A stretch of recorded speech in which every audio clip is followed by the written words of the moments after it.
கொடுத்து போட சொல்லிச்சு, அதனால போட்டாரு. போட்ட மோதிரத்தை ஓட்டா மாத்துவாருன்னு யாருக்கு தெரியும்?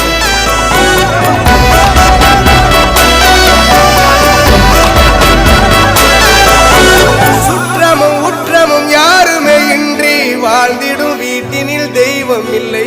பாசங்கள் நேசங்கள் ஏதுமே இன்றி வாழ்ந்திடும் வாழ்க்கையோ வாழ்க்கை இல்லை. பிரிந்தே நாம் வாழ்கின்ற